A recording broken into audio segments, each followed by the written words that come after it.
7वा ज्याला म्हणतो तो आम्ही साजरा करीत आहोत. उत्पत्तीचं पुस्तक याचा 18वा अध्याय 19 वचन सांगतं. उत्पत्तीचं पुस्तक याचा 18वा अध्याय 19 वचन. मी त्याची निवड केली आहे. मी त्याची निवड केली आहे अशासाठी की ती अशासाठी की त्याने आपल्या लेकरांना व आपल्या पश्चात आपल्या घराण्याला आज्ञा द्यावी आणि त्यांनी न्यायनीतीने वागण्यासाठी परमेश्वराचा मार्ग आचरावा आणि हे अशासाठी की परमेश्वर अब्रामाविषयी जे बोलला ते त्याने त्याला प्राप्त करून द्यावे. बस देवाचं वचन सांगतं की त्याने आमची निवड केली. देवाने या ठिकाणी अब्रामाबद्दल देव बोलत आहे.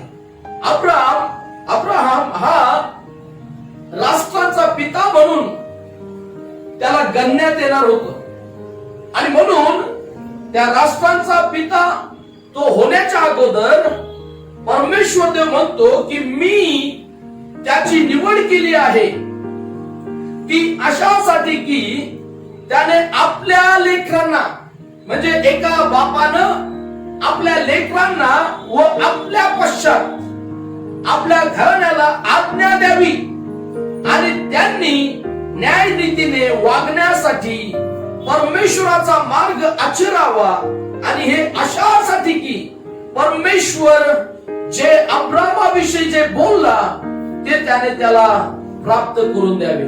आज माझा विषय आहे धार्मिक पित्याचे 7 गुण आम्ही पाहणार आहोत.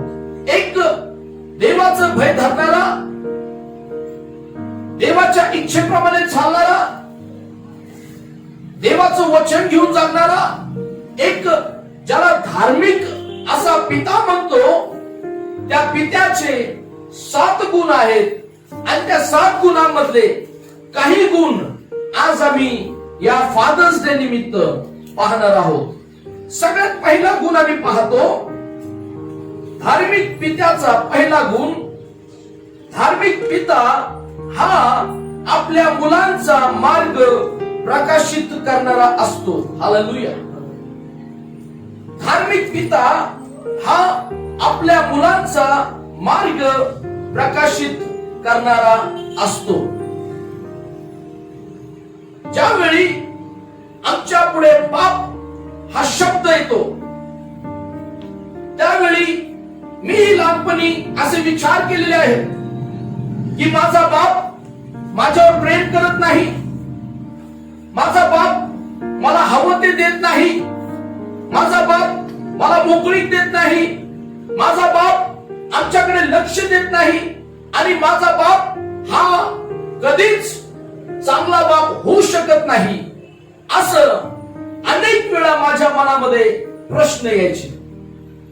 त्यानंतर आम्ही पाहतो की जेव्हा बाप हा शब्द आमच्या डोळ्यापुढे येतो पुष्कळ वेळा मी इतरांच्या बापाची, इतरांच्या पित्याची माझ्या बापाशी मी तुलना करायचो की बघा माझ्या मित्राचा बाप किती चांगला आहे, तो त्याला सगळं काही देतो. मी म्हणायचो माझ्या त्या नात्यातला तो व्यक्ती किती चांगला आहे, माझ्या बापापेक्षा तो किती प्रेमळ आहे, किती चांगला आहे, अशी म्हणून मी माझ्या पित्याची तुलना त्या लोकांशी मी करायचो.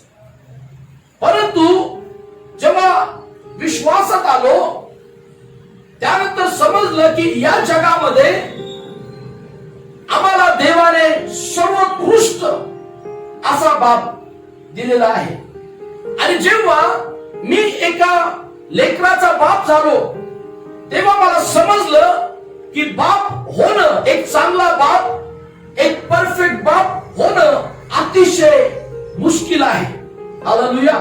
कोणताच बाप आपल्या लेकरांच्या समोर हा त्यांनी अपेक्षिल्याप्रमाणे परफेक्ट अथवा परिपूर्ण पिता कधीच तो होऊ शकत नाही.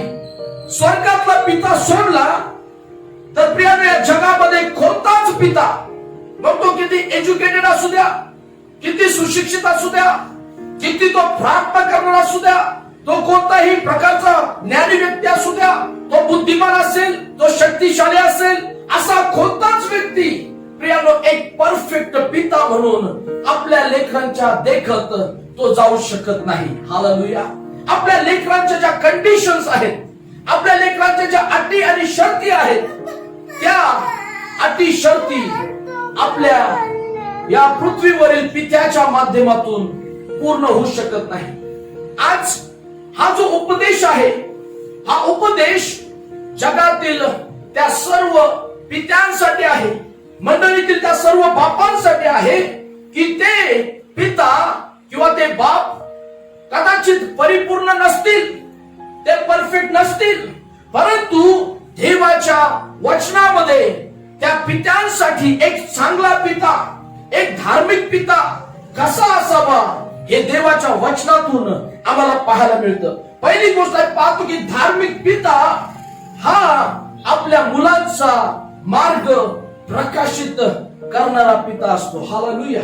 म्हणजेच देवानं असं म्हटलेलं आहे की मनुष्य एकटा असावा हे बरे नव्हे, त्यासाठी मी अनुरूप सहाय्यक निर्माण करेल. हालेलुया. आणि मग देवाने स्त्री आणि पुरुष यांना जे वैवाहिक संबंधातून एकत्र येतात, अशा दोघांना देवानं कुटुंब असं म्हटलेलं आहे. आणि त्या कुटुंब संस्थेचा परिणाम काय आहे की देवानं म्हटलं की फलद्रूप व्हा, बहुगुणित व्हा आणि सर्व पृथ्वी व्यापून टाका. हालेलुया. आणि देवाचं वचन सांगतं की संतती हे देवाने दिलेलं धन आहे, पोटचं फळ परमेश्वराने दिलेली देणगी आहे, असं देवाचं वचन सांगतं.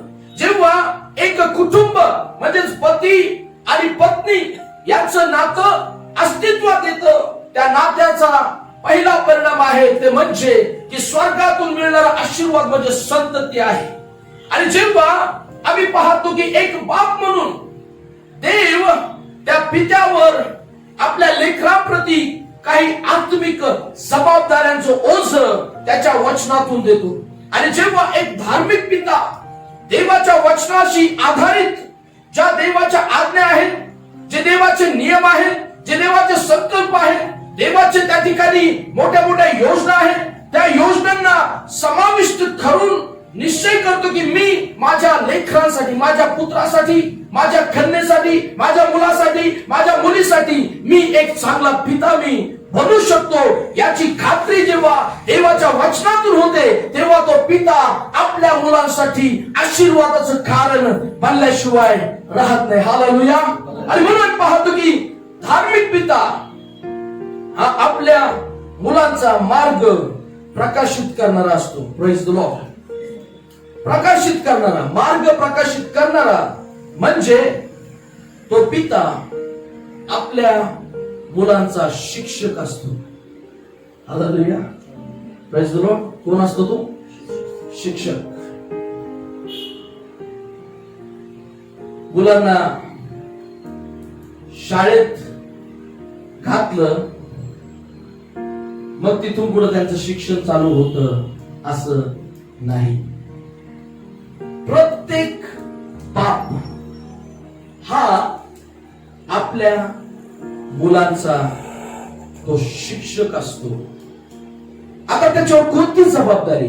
तो शिक्षक जर असतो म्हणजेच नाही का, आपल्या मुलांना शिकवणारा, आपल्या मुलांना शिक्षण देणारा असा जर तो बाप असावा ही देवाची इच्छा आहे.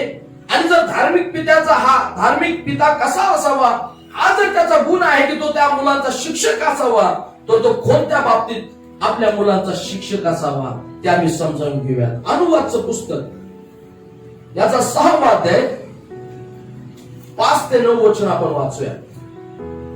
तू आपला देव परमेश्वर, तू आपला देव परमेश्वर याच्यावर पूर्ण मनाने, पूर्ण जीवाने व पूर्ण शक्तीने प्रीती कर. बस या ठिकाणी पाहतो की परमेश्वर देव आज्ञा देत आहे इस्रायल लोकांना, त्या सर्व मंडळीला की तू आपला देव परमेश्वर याच्यावर पूर्ण मनाने, पूर्ण जीवाने व पूर्ण शक्तीने प्रीती कर. हे एवढं वचन, एवढी आज्ञा सांगून परमेश्वर देव थांबलेला नाही. पुढं त्या वचनाचं कंटिन्युएशन होतं.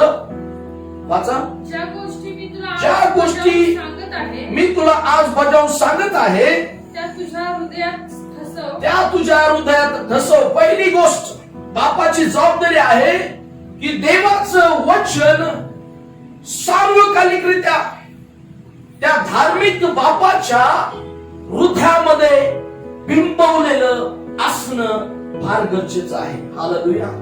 देवाचं वचन सांगतं की ज्या गोष्टी मी तुला आज बजावून सांगत आहे त्या तुझ्या हृदयात ठसव. हालेलुया.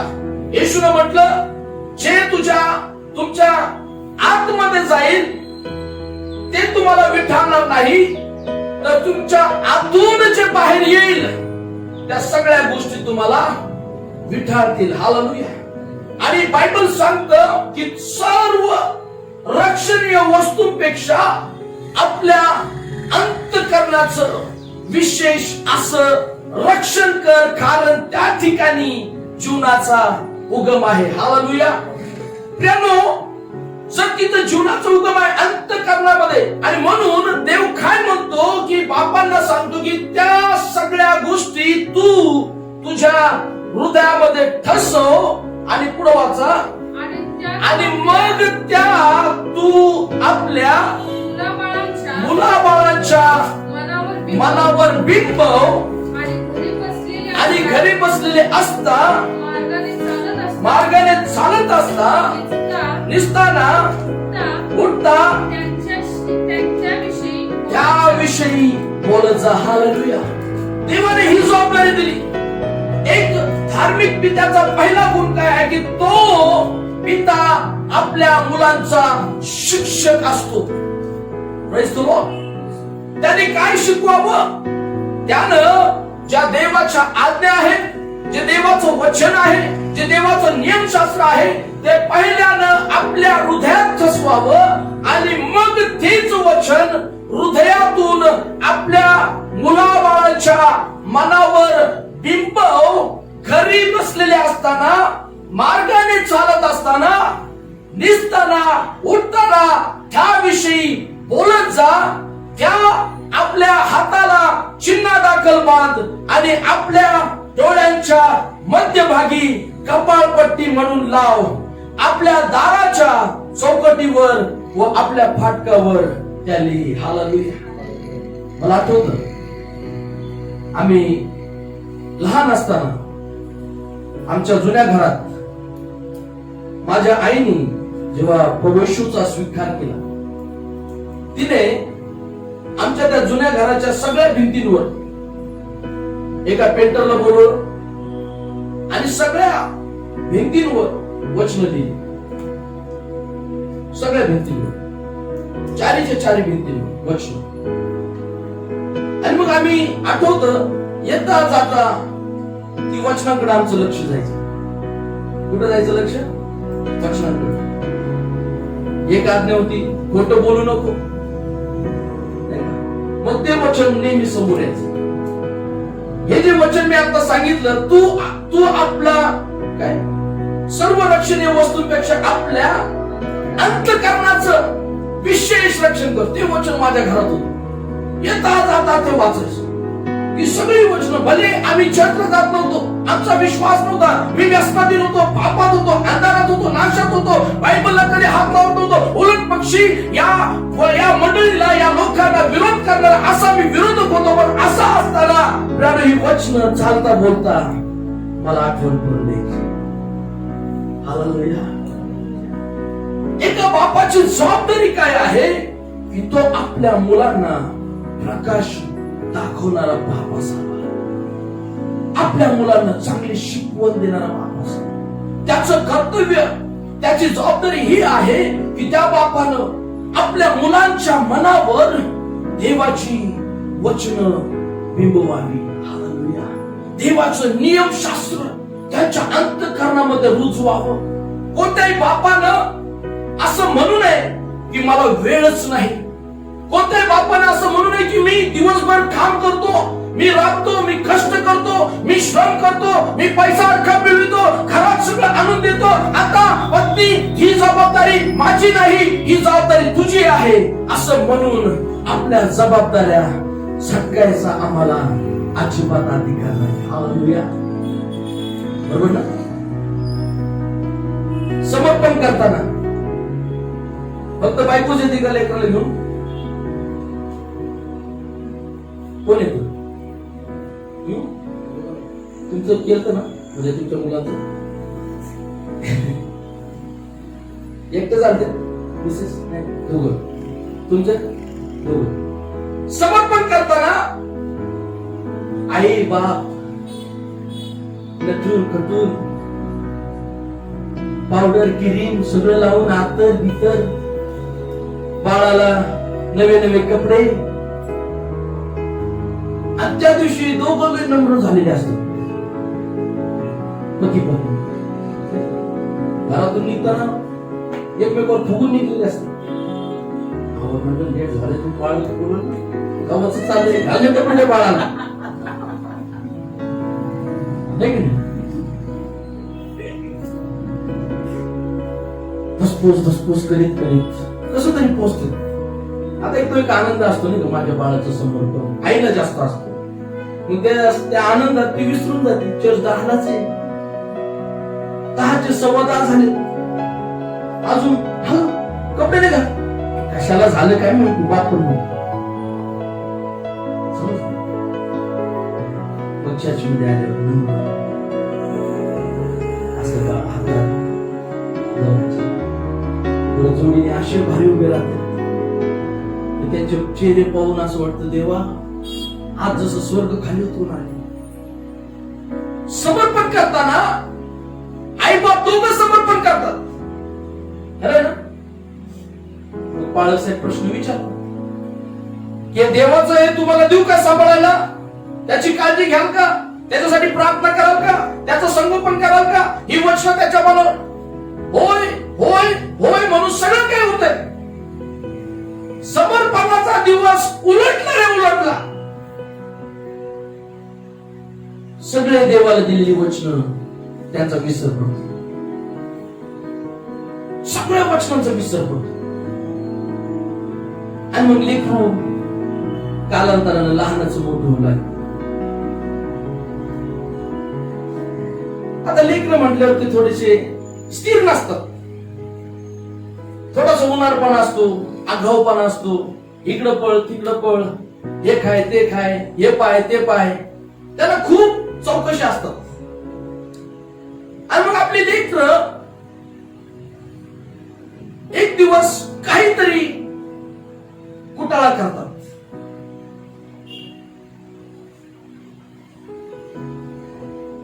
मग बाप आईला म्हणतो तुझं लक्ष कुठं असतं? तुमच्याकडे.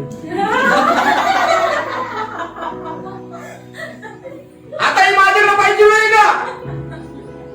नाही, कारण सकाळी उठलं का तुमचंच करावं लागतं, दुपारी तुमचंच, संध्याकाळी तुमचंच, कधी पाहू सत्यच आहे. तुझं ध्यान असतंच कुठं सांग मला. अहो सांगितलं तुमचं झालं का आत्या बाईचं, मग मामांचं, मग आलाच माझा भाऊ, माझी बहीण, माझं अमुक आणि तमुक. ब्युटी पार्लर गेली? हा ना, आजच जाऊन आले. कधी गेली? सकाळी 11ला गेले. नंबर कधी आला? बरोबर 2ला. 3 तास लागले, 3-4 तास गर्दीच तेवढी. अगं तिथं 4 तास घालले, तिथं पोराला 1 तास तरी दे. समजते? समर्पण आम्ही करतो तेव्हा मी अमुक करील थमुक करील माझं वचन आहे. पण जी पिता म्हणून जबाबदारी असते ती त्यांनी आपल्या मुलांच्या मनावर देवाचं वचन बिंदवावं, देवाचं वचन रुजवावं. ही जबाबदारी म्हणजेच एक बाप हा आपल्या मुलांचा शिक्षक असावा. एक दिवस मी यांची मुलाखत ऐकत होतो, डॉक्टर विश्वास पाटील नांगरेंची, आणि त्यांच्या मुलाखतीत ते आमच्या नगर जिल्ह्यातलं संगमनेर नावाचं गाव आहे, त्या मुंबईहून येत असताना ते लागतं. मग तिथं कुठेतरी चहा प्यायला थांबले आणि मग दोघं मित्र ते म्हणजे नॉर्मल आपल्या साध्या वेशातच होते, त्यामुळं ते बसले चहा प्यायला. असे ते आमच्या इकडे चहा प्यायला असं खुर्च्या नसतात बसायला, असे सरळ साधे सुधे बेंच असतात नाही का, बरोबर थोडंच आपलं मापातच असतं तेवढंच बसायचं. कुठे जातो मी नगर जिल्ह्यात तेवढंच तुम्हाला तेवढं असं गुडघ्यावर भार देऊन बसावं लागतं. ते हे बसले चहा घ्यायला, आता मुंबईहून आले, चला बाबा चहा घेऊन तर. आणि दोघं जण गप्पा मारत होते, दोन मित्र. अरे काय राव मुलगा झाला, पार्टी बिर्टी काय आहे की नाही, है ना पार्टी देईल ना राव, असं काय एवढं वंशाचा दिवा जन्माला आला मग पार्टी देणार नाही का, म्हातारपणात तोच सांभाळणार आहे आम्हाला. आणि हे मस्त चहाचे काय म्हणतात गोड घेत आहेत. आणि मग नेमकं त्यावेळेस सैराट पिक्चर आला होता.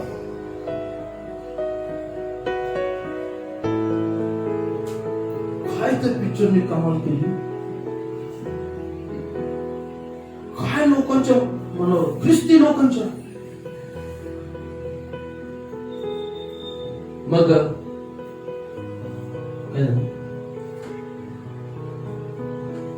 मग ते एक मित्र म्हणतो,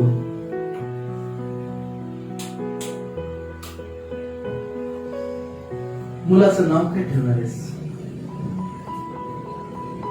काय राव विचारायचे काय, आता आमच्या नगरची भाषा जरा अशी रफ अँड टफ, विचारायची गोष्ट का. आता काय आलं सांग, काय आलं सांग सांग, काय आलं. अरे मला कुठं माहिती, सैराट. हा माझ्या पोराचं नाव परशा ठेवणार आहे. का रे बाबा परशा?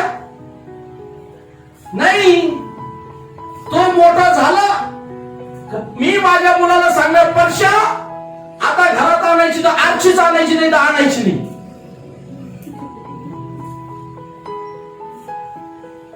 म्हणजे ते अजून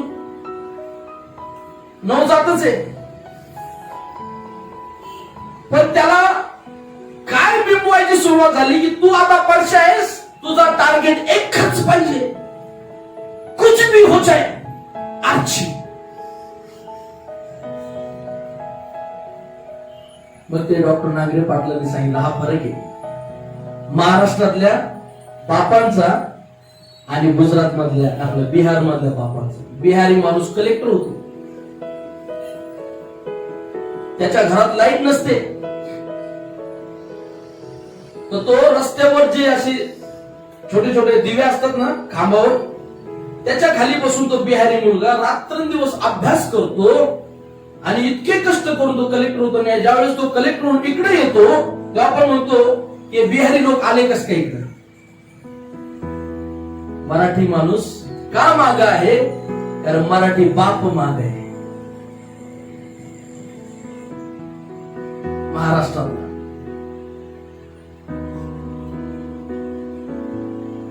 आमची मुलं सकाळी सकाळी बापांचा प्रोग्राम असतो मुलांसमोर, आमचे मोबाईल त्यांच्या हातात, तासन तास आमची पोरं मोबाईल मध्ये. आता ते मिची मैत्रीण पोरगी 24 तास मोबाईल मध्ये, 24 तास व्हॉट्सअप आहेच. म्हणजे आता फॅशन काय झाली, ती मुलगी ख्रिस्तीच आहे बरं, कितवीला आहे, 8वीला आहे. आता फॅशन काय झाली, ज्या आईबाप मुलांना मोबाईल देत नाही ते आईबाप खूप गरीब आहेत.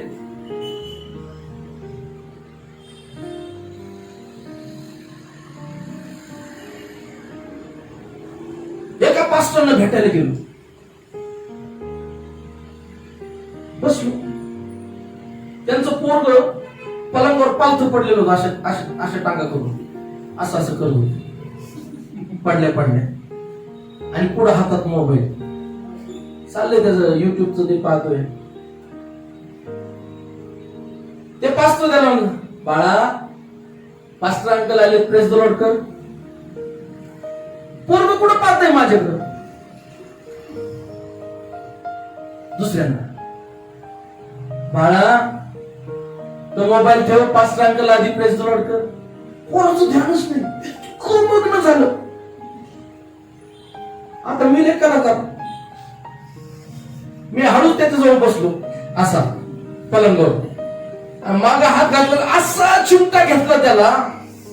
पोरगा असं तक्कन उठून बसला, असं करू लागलं. ठेव म्हटलं मोबाईल खाली, दमच. पोरांनी एका मिनिटात फोन खाली ठेव. आम्ही आज बापवार साजरा करीत आहोत आणि हे लेकर आमच्या भविष्यातले आधार आहेत. हे लेकर भविष्यातले प्रियानो मोठे मोठे दास आणि दासी असे आहेत. देव त्यांच्याकडे ते पाहत आहे आणि बाप म्हणून आम्ही काय करायला पाहिजे, त्यांच्या मनावर देवाची वचन आम्ही बिंबवली पाहिजे. म्हणजेच आम्ही त्याचं शिक्षक झालं पाहिजे. आम्ही आमच्या मुलांना कळत न कळत खोटं बोलायला शिकवतो. आमच्या मुलांना आम्ही वाईट बोलायला शिकवतो. आमच्या मुलांना आम्ही चहाडी करायला शिकवतो. आमच्या मुलांच्या मनावर आम्ही प्रियानो नकारात्मक आणि जगातल्या सगळ्या वाईट गोष्टी आम्ही बिंबवतो. आणि म्हणून तीच पिढी एक वेळ येते की त्यांना देवाशी कोणतंही लेणं देणं घेणं काहीच राहत नाही. हालेलुया. एक दिवस एका फॅमिलीत मी जायचो. तो मुलगा घरात असायचा, म्हणजे बेडरूम मध्ये. मी प्रार्थनेला गेलो की त्यांच्या मम्मी पप्पांनी म्हणायचं, थांबा आमचा मुलगा येतो. आता ते पोरग घरात गेम खेळत बसायचं, व्हिडिओ गेम. मग मी म्हणायचो, ब्रदर अजून किती वेळ ये ना. कसं हा येतो पण बाळा ये बाहेर, बाळासाहेब आले बघ प्रार्थनेला.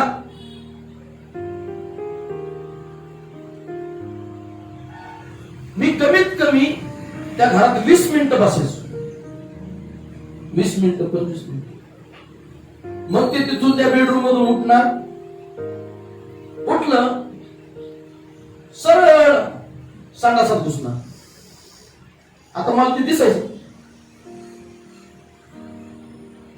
बाथरूम मध्ये घुसला तिथं 10-15 मिनिटं खाल्लीच. मग शेवटी पाळक साहेबांचं काहीतरी लिमिट असतं. आता मी जिथं जाईल ना तिथं मी काही का असेल ना, मी वाचनाची तयारी करून त्या घरात जातो. 5 मिनिटं गोय ना वचन तिथं सांगायचं.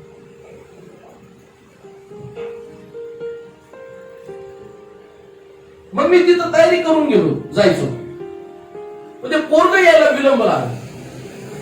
आता माझ्यासारखा बाप असता पहिला जाऊन बंद केला असता गेम, हाताला धरला, चल प्रार्थनेला बस.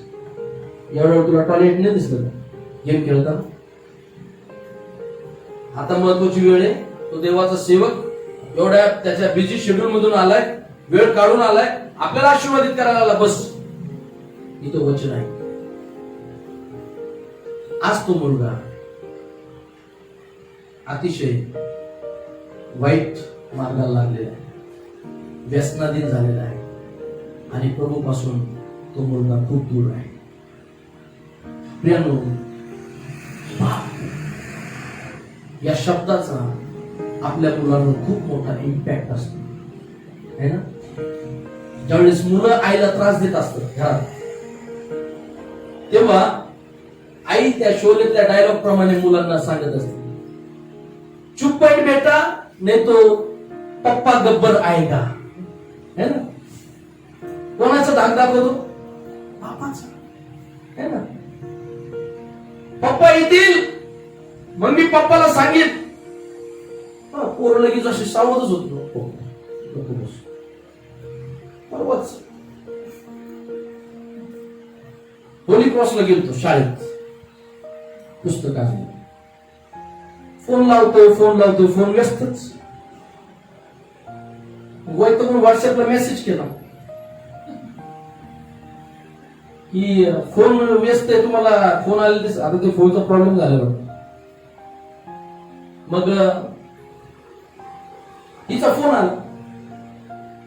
ते पुस्तकाचा गोंधळ होता थोडा एका हिंदीच्या, म्हणजे संयुक्त हिंदी काय एंटायर हिंदी आणि संस्कृतची हिंदी, कोणता सब्जेक्ट आज तिने घेतला मला माहिती नाही. म्हटलं ते विचारायला मी, कारण ते पुस्तक देणार होते. आला तिचा फोन, फोन केला. म्हटलं किती वेळ फोन करतोय? तिथून आल्यावर, म्हणजे तिथून तिला काहीच बोललो नाही. पुस्तक घेतले, सगळे आलो. बिचारी घरात या दारात येते, त्या दारात जाते, बेडरूम मध्ये जाते. आता असेच, आता पप्पा आल्यावर काय होणार आहे? पप्पाची पावर पहा. पप्पा आने के बाद क्या होने वाले. तिने लहानपणी इतके अनुभव घेतलेत ना, त्यामुळं तिला माहिती आहे की माझा पप्पा डिसिप्लिनचा पप्पा. मग आलो मी, काही थोडासा रागवलो. दोघींना म्हटलं आता मोबाईल कोणीच वापरायचा नाही, पण ते मला घाबरत नाही. घेतलाच त्यांनी मोबाईल.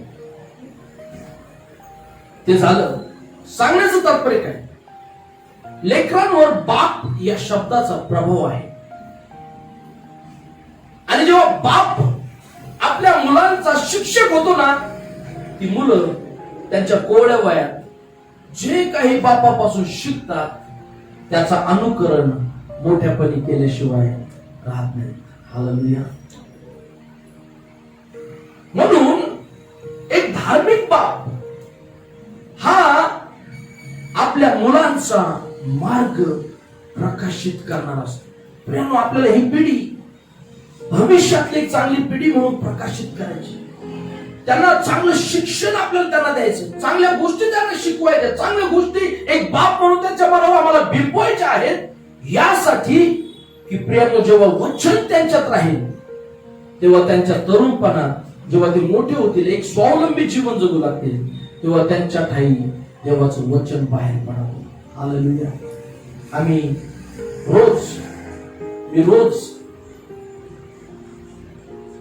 सकाळी घराच्या बाहेर जायच्या आधी मी साक्षीला जबाबदारी देतो की पहिलं बायबल वाचायचं, प्रार्थना करायची, अभ्यास करायचा, मग बाकीच्या गोष्टी. आणि ती ते फॉलो करते. तिने डायरी केली, जे ती वाचते. मी हुशारकी म्हणून सांगत नाही, कारण मला हे महत्व समजतं. ही गोष्ट फार इम्पॉर्टंट आहे. हे देवाने आपल्या ताब्यात दिलेलं त्याचं धन आहे. आणि एक दिवस देव एक बाप म्हणून, आई म्हणून आपल्याला त्याचा जाब विचारणार आहे. तेव्हा तुमची उत्तरं चालणार नाही आदामासारखी.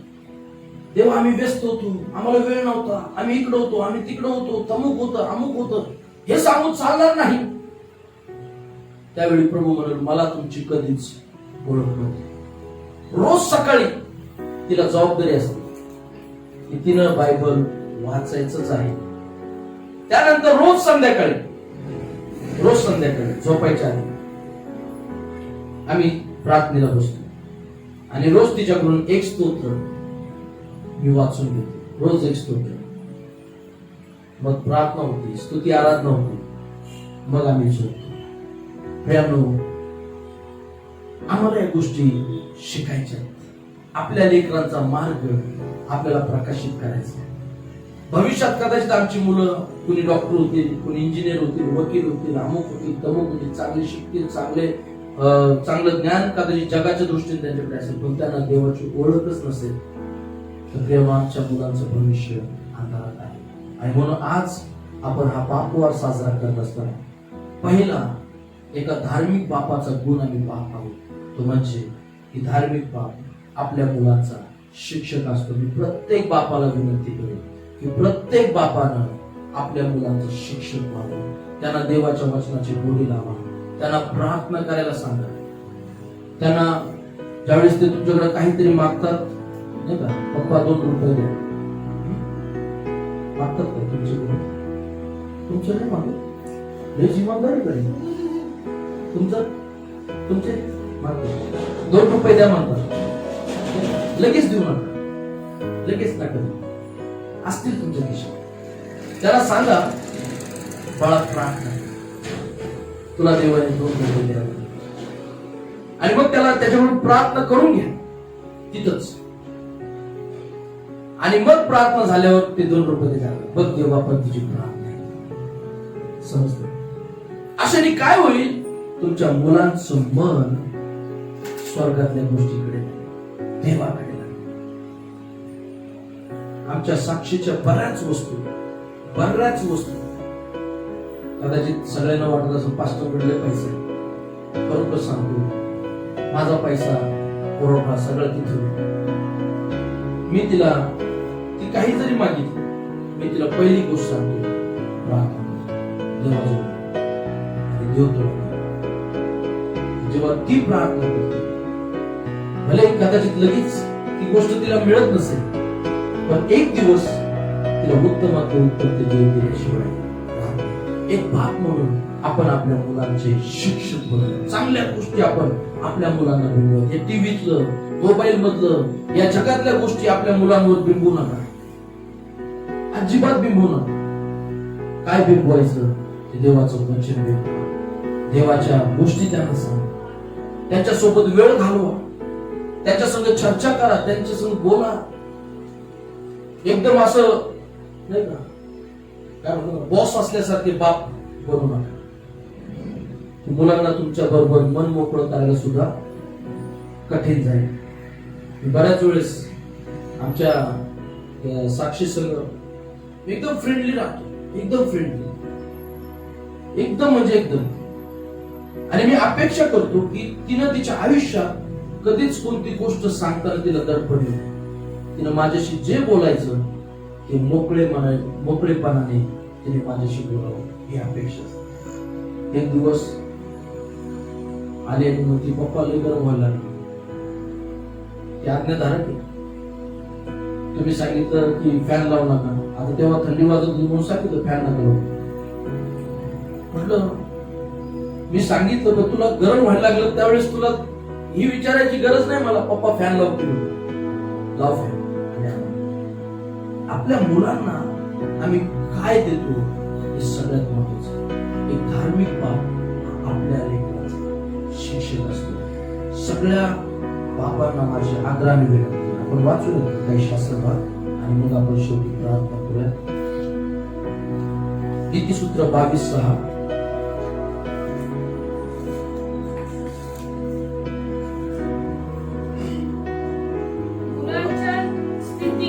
मुलाच्या स्थितीस अनुरूप असे शिक्षण त्याला दे, म्हणजे वृद्धपणीही तो त्यापासून परावृत्त होणार नाही. म्हणजे आता जे तुम्ही शिकवाल त्यापासून तुमची मुलं कधीच ढळणार नाही. त्यांच्या स्थितीस अनुरूप होऊन त्यांना शिक्षण द्या. हालेलुया. तुमची आता लहान मुलं आहेत नाही का, ते म्हणतात पप्पा माझ्या बरोबर घोडा खेळा. नाही आता त्यांची स्थितीच ती, त्यांना वाटतं पप्पा घोडा झालेला पाहून आनंद वाटतो. मग त्यावेळी पप्पांनी काय करायचं,